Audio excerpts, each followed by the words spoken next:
Un multimillonario llamado Eduardo Vázquez caminaba por las calles de la ciudad con el rostro tenso y la mirada perdida en el horizonte gris que se extendía ante sus ojos. A los 52 años había construido un imperio empresarial que abarcaba desde hoteles de lujo hasta cadenas de restaurantes, pero en ese momento todo su mundo se tambaleaba como un castillo de naipes a punto de colapsar. Las últimas semanas habían sido un infierno de reuniones desesperadas, llamadas telefónicas que no respondía y noches sin dormir, mientras veía cómo sus inversores retiraban su confianza uno a uno. La crisis financiera había golpeado con fuerza y Eduardo se encontraba al borde de perder todo lo que había construido durante décadas de trabajo incansable y sacrificios personales que habían marcado profundamente su alma. En el pequeño café, El Rincón Dorado, ubicado en una esquina modesta del centro de la ciudad, Carmen Morales limpiaba las mesas con movimientos mecánicos pero precisos, mientras su mente vagaba entre las preocupaciones cotidianas que la acompañaban desde que tenía memoria. A los 35 años había trabajado como camarera durante más de 15 años, siempre con una sonrisa genuina para sus clientes, aunque por dentro cargara el peso de las dificultades económicas que la obligaban a trabajar dobles turnos para mantener a su hijo de 12 años. Miguel, quien estudiaba en una escuela pública del barrio.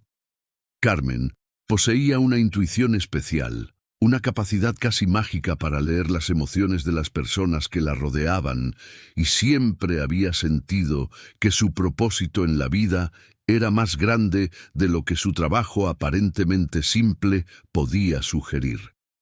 Su jefe, don Alfonso Herrera, un hombre de 60 años que había heredado el café de su padre, la apreciaba profundamente, no solo por su dedicación al trabajo, sino por la calidez humana que irradiaba y que convertía aquel pequeño establecimiento en un refugio para los corazones heridos que buscaban consuelo. Sofía Mendoza, la asistente personal de Eduardo durante los últimos 8 años, había observado con creciente preocupación cómo su jefe se había ido sumiendo en una espiral de desesperación que parecía no tener fin.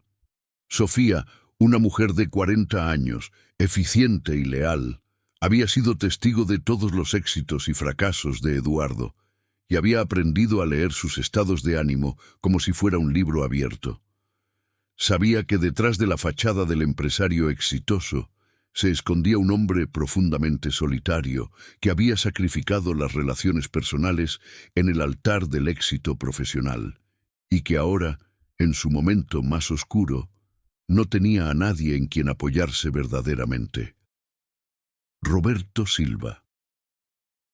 el contador principal de la empresa de Eduardo, había trabajado junto a él durante más de 20 años. Y juntos habían navegado por crisis anteriores, pero esta vez era diferente. La magnitud del problema superaba cualquier desafío que hubieran enfrentado antes, y Roberto sabía que las decisiones que tomarían en los próximos días determinarían no solo el futuro de la empresa, sino también el destino de las cientos de familias que dependían de los empleos que Eduardo había creado. La tarde del martes, cuando las nubes grises amenazaban con desatar una tormenta que parecía reflejar el estado emocional de Eduardo,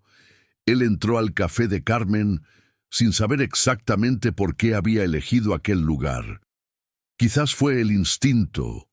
o tal vez la desesperación, pero algo lo atrajo hacia aquel rincón acogedor que contrastaba dramáticamente con los lujosos restaurantes y clubes privados que frecuentaba habitualmente. Eduardo se sentó en una mesa junto a la ventana, y cuando Carmen se acercó para tomar su pedido, ella inmediatamente percibió la profunda tristeza que emanaba de aquel hombre elegantemente vestido, cuyos ojos reflejaban una angustia que parecía trascender las preocupaciones materiales. Carmen le sirvió un café simple, pero lo hizo con una calidez que Eduardo no había experimentado en años, y cuando ella le preguntó con genuina preocupación si se encontraba bien,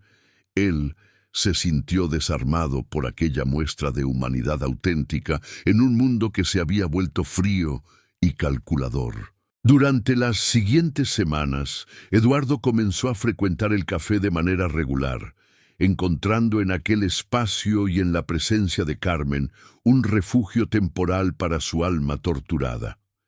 Carmen,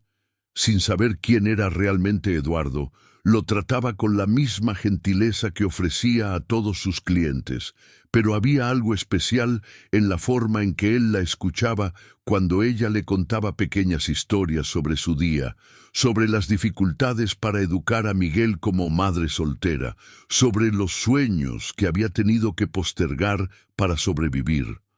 Eduardo, acostumbrado a interacciones superficiales y transaccionales, se encontró valorando profundamente aquellas conversaciones auténticas que lo conectaban con una realidad más pura y humana de la que había estado desconectado durante décadas. Sofía notó el cambio en el comportamiento de su jefe, quien parecía ligeramente menos tenso después de sus misteriosas desapariciones vespertinas, aunque la crisis empresarial continuaba agravándose día a día. Una tarde, mientras Roberto revisaba los documentos financieros con creciente desesperación, descubrió un error catastrófico en una de las cláusulas de un contrato crucial que había sido firmado meses atrás.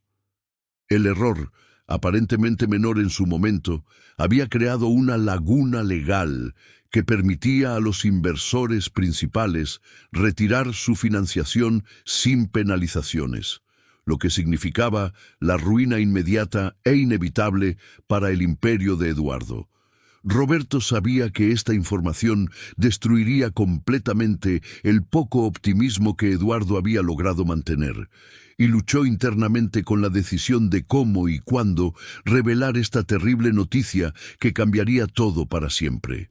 Mientras tanto, Eduardo se encontraba en el café, compartiendo con Carmen sus reflexiones sobre el significado de la vida y el éxito, sin revelar los detalles específicos de su situación, pero expresando una vulnerabilidad que sorprendía incluso a él mismo. Carmen, con su intuición natural, percibía que Eduardo cargaba un peso emocional enorme, y aunque no conocía los detalles de su situación, decidió compartir con él una lección que había aprendido de su abuela: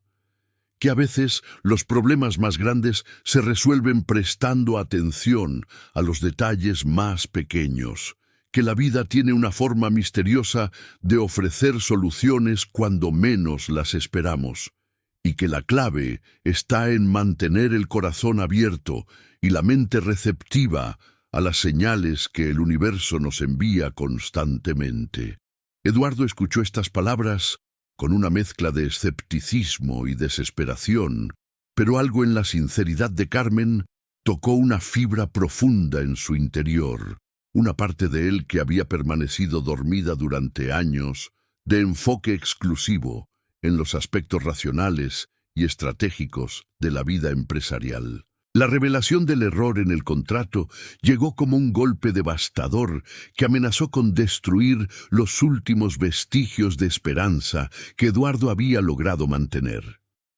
Roberto le explicó la situación con lágrimas en los ojos, sabiendo que estaba entregando una sentencia de muerte para todo lo que habían construido juntos.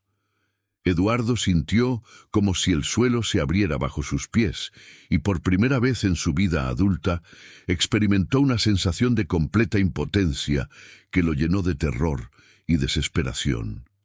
Sofía, al presenciar la conversación, sintió cómo se le partía el corazón al ver a su jefe,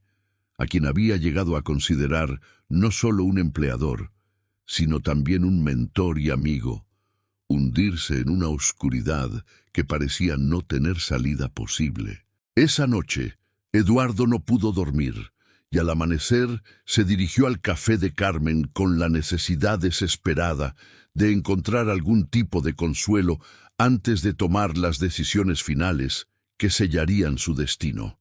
Carmen notó inmediatamente que algo había cambiado dramáticamente en él, que la tristeza que siempre había percibido se había transformado en algo mucho más profundo y aterrador. Cuando Eduardo finalmente se abrió y le contó en términos generales sobre su situación desesperada y sobre el error que lo había condenado, Carmen escuchó con una atención tan intensa que parecía capaz de absorber todo el dolor que él llevaba dentro. Entonces, con una sabiduría que parecía surgir de lo más profundo de su ser, Carmen le sugirió algo que cambiaría todo. Le dijo que revisara nuevamente cada documento, cada cláusula, cada palabra, porque a veces los errores que nos parecen definitivos ocultan oportunidades que solo podemos ver cuando cambiamos nuestra perspectiva y nos permitimos observar con ojos frescos y corazón esperanzado. Eduardo regresó a su oficina con las palabras de Carmen resonando en su mente, y junto con Roberto y Sofía, decidió revisar minuciosamente todo el contrato una vez más, aunque pareciera un ejercicio inútil. Durante horas examinaron cada línea, cada párrafo, cada nota al margen, hasta que Sofía, con sus ojos cansados pero determinados, descubrió algo que habían pasado por alto en medio de la desesperación. En una cláusula secundaria, redactada en un lenguaje legal complejo, existía una disposición que permitía la renegociación de los términos bajo circunstancias específicas que, curiosamente, se ajustaban perfectamente a la situación actual de la empresa. Era como si el universo hubiera conspirado para ofrecer una salida que había estado allí todo el tiempo, esperando ser descubierta por ojos que supieran mirar más allá de la superficie aparente de las cosas. El descubrimiento desató una frenética actividad legal y financiera que se extendió durante días, mientras Eduardo, Roberto y todo su equipo trabajaban incansablemente para aprovechar aquella oportunidad inesperada. Las negociaciones fueron tensas y complicadas, pero la cláusula que habían encontrado les proporcionó la base legal necesaria para reestructurar los acuerdos de financiación de una manera que no solo salvaba la empresa, sino que la posicionaba para una recuperación más sólida y sostenible de la que Eduardo había soñado. Durante este periodo crucial, Eduardo continuó visitando el café de Carmen, quien se había convertido en su ancla emocional. La persona que le recordaba que más allá de los números y los contratos, existía un mundo de conexiones humanas auténticas que daban verdadero significado a la vida. Cuando finalmente se firmaron los nuevos acuerdos y la empresa de Eduardo se encontró no solo salvada, sino fortalecida, él experimentó una mezcla compleja de alivio, gratitud y una profunda transformación personal que lo sorprendió por su intensidad. Comprendió que Carmen no solo había salvado su imperio empresarial con su simple pero profunda sugerencia de revisar los documentos con ojos frescos, sino que había salvado algo mucho más valioso: su fe en la bondad humana, su capacidad de conectar auténticamente con otros seres humanos, y su comprensión de que el verdadero éxito en la vida no se mide únicamente en términos financieros, sino en la riqueza de las relaciones que cultivamos y en el impacto positivo que podemos tener en las vidas de quienes nos rodean. Eduardo decidió expresar su gratitud de una manera que honrara la generosidad de espíritu de Carmen, sin ofender su dignidad o crear una dinámica incómoda entre ellos. Estableció discretamente un fondo educativo para Miguel, asegurando que el joven pudiera acceder a las mejores oportunidades educativas, sin que Carmen tuviera que preocuparse por los gastos. También invirtió en el café de Don Alfonso, proporcionando los recursos necesarios para modernizar el establecimiento y crear empleos adicionales en la comunidad, convirtiendo aquel pequeño refugio en un centro próspero que mantuviera su carácter acogedor y familiar. Más importante aún, Eduardo incorporó a Carmen como consultora especial en su empresa, reconociendo que su intuición y sabiduría humana eran activos invaluables que podían aportar una perspectiva única y necesaria a las decisiones empresariales. La transformación de Eduardo fue tan profunda que Sofía y Roberto notaron cambios fundamentales en su estilo de liderazgo y en su enfoque hacia los negocios. Comenzó a valorar las opiniones de todos los empleados, independientemente de su posición jerárquica, comprendiendo que la sabiduría puede emerger desde los lugares más inesperados. Sus decisiones empresariales empezaron a considerar no solo la rentabilidad financiera, sino también el impacto humano y social, creando una cultura organizacional más humana y sostenible que inspiró a todos quienes trabajaban con él. Roberto, quien había sido testigo de toda la crisis y la recuperación, se sintió profundamente conmovido por la transformación de su amigo y jefe, comprendiendo que habían vivido algo que trascendía los negocios y tocaba las fibras más profundas de la experiencia humana. Carmen, por su parte, experimentó su propia transformación al darse cuenta del impacto que su simple acto de bondad y sabiduría había tenido en la vida de Eduardo. Comprendió que cada persona que atendía en el café llevaba sus propias cargas y luchas internas, y que su papel como camarera era mucho más significativo de lo que había imaginado. Era una sanadora de almas, una luz en la oscuridad para quienes necesitaban esperanza y consuelo. Miguel, inspirado por los cambios positivos en su vida y por el ejemplo de generosidad que había presenciado, decidió que quería dedicar su futuro a ayudar a otros, comprendiendo desde temprana edad que los actos de bondad, sin importar cuán pequeños parezcan, tienen el poder de cambiar vidas y transformar destinos. Los meses que siguieron estuvieron llenos de nuevos desafíos y oportunidades, pero Eduardo ya no enfrentaba las dificultades desde la soledad y la desesperación que habían caracterizado su crisis anterior. Había aprendido que la vulnerabilidad no es una debilidad, sino una puerta hacia conexiones más profundas y auténticas, que la sabiduría puede encontrarse en los lugares más humildes y que el verdadero éxito en la vida se mide por la capacidad de crear círculos virtuosos de generosidad y apoyo mutuo que eleven a todos los involucrados. Carmen continuó trabajando en el café, pero ahora también asesoraba a Eduardo en decisiones importantes, aportando su perspectiva única sobre las necesidades y aspiraciones de las personas comunes, aquellas que forman la verdadera base de cualquier sociedad próspera y justa. La historia de cómo una camarera salvó a un multimillonario de perderlo todo con un simple detalle se convirtió en una leyenda silenciosa que se extendía entre quienes conocían a Eduardo y Carmen, inspirando a otros empresarios a valorar la sabiduría que puede encontrarse en los intercambios humanos más auténticos y sencillos. Don Alfonso, testigo privilegiado de toda la transformación, solía decir que su café se había convertido en un lugar mágico, donde los milagros cotidianos recordaban a todos que la vida está llena de oportunidades de redención y renovación para aquellos que mantienen el corazón abierto y la mente receptiva a las bendiciones que llegan disfrazadas de encuentros casuales. Eduardo y Carmen desarrollaron una amistad profunda y duradera que trascendía las diferencias de clase social y background, demostrando que las conexiones humanas más significativas se basan en el reconocimiento mutuo de la dignidad, la sabiduría y el potencial que cada persona lleva dentro, esperando ser descubierto y honrado por otros corazones dispuestos a ver más allá de las apariencias superficiales hacia la luz que brilla eternamente en el alma humana.